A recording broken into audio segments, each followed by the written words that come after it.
Assalamualaikum warahmatullahi wabarakatuh. Halo adik-adik hebat semua. Kembali lagi bersama saya Nika Ditya Putri. Saya adalah seorang pengajar bahasa Indonesia. Aku cinta bahasa Indonesia.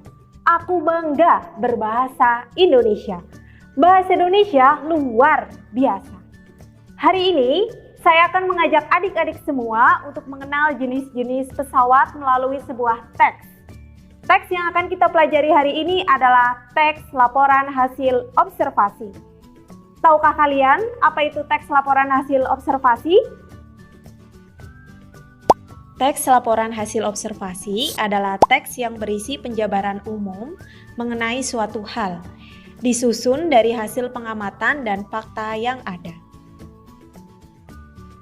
Seringkali kita menganggap bahwa teks laporan hasil observasi dan teks deskripsi itu sama, padahal keduanya jauh berbeda. Teks laporan hasil observasi atau teks LHO isinya jauh lebih umum dan menceritakan tentang pengelompokan atau pengklasifikasian tertentu. Sedangkan teks deskripsi isinya jauh lebih spesifik dan menceritakan tentang hal-hal yang jauh lebih detail. Misalnya, kalian akan membuat teks laporan hasil observasi tentang jenis-jenis pesawat. Ada pesawat eksperimental, pesawat tempur, pesawat militer, pesawat angkut, dan pesawat penumpang sipil. Untuk membuat teks laporan hasil observasi harus ada 3 struktur yang terpenuhi.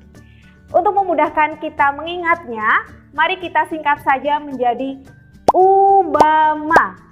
U berarti deskripsi umum, BA berarti deskripsi bagian, dan MA berarti deskripsi manfaat. Untuk memudahkan kalian belajar mengenai struktur teks laporan hasil observasi, mari kita simak contoh teks berikut. Berikut ini adalah struktur dari teks laporan hasil observasi. Struktur yang pertama adanya deskripsi umum, yaitu struktur yang berisi tentang paparan umum yang akan diulas, misalnya informasi umum mengenai pesawat. Bagian yang kedua adalah deskripsi bagian, yaitu rincian detail mengenai macam atau jenis pengelompokan yang diulas, misalnya uraian mengenai pesawat eksperimental, uraian mengenai pesawat penumpang sipil, pesawat tempur, pesawat angkut, dan pesawat militer. Lalu, bagian yang terakhir atau ketiga yaitu deskripsi manfaat. Di sini, adik-adik semua bisa menuliskan tentang manfaat dari pesawat tersebut. Nah, itu tadi adalah struktur dari teks laporan hasil observasi. Sementara, kita juga harus ingat bahwa setiap teks pasti memiliki kaidah kebahasaannya.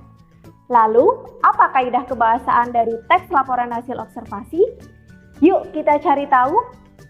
Ya, yang pertama adanya kalimat definisi, yaitu kalimat yang mendefinisikan tentang suatu hal tertentu, ditandai dengan adanya verba definitif. Misalnya, ada kata ialah, adalah, yakni, yaitu. Yang kedua adanya kata kerja material, yaitu kata kerja yang dapat diamati tingkah lakunya. Contohnya ada kata menulis, bermain, berlari, menari, dan lain-lain. Lalu yang ketiga adanya kata benda atau nomina. Teman-teman semua harus tahu bahwa semua benda yang ada di dunia ini adalah kata benda atau nomina. Lalu yang keempat adanya istilah teknis, yaitu istilah khusus yang digunakan ketika kita akan membahas suatu topik tertentu. Misalnya, kita akan membahas tentang topik pesawat. Pasti akan kita jumpai istilah paspor, visa, kabin, dan lain-lain. Lalu yang terakhir atau kelima, adanya kalimat simplex dan kalimat kompleks. Kalimat simplex adalah kalimat tunggal yang hanya terdiri atas satu klausa saja. Misalnya, pesawat tempur adalah pesawat yang digunakan dalam pertempuran. Lalu yang kedua, adanya kalimat kompleks, yaitu kalimat yang terdiri atas 2 klausa atau lebih, ditandai dengan adanya konjungsi atau kata hubung. Misalnya, pesawat penumpang sipil adalah pesawat yang digunakan untuk mengangkut penumpang sipil, bagasi, dan kargo.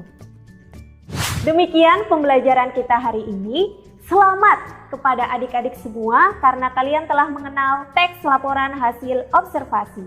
Sampai jumpa. Wassalamualaikum warahmatullahi wabarakatuh.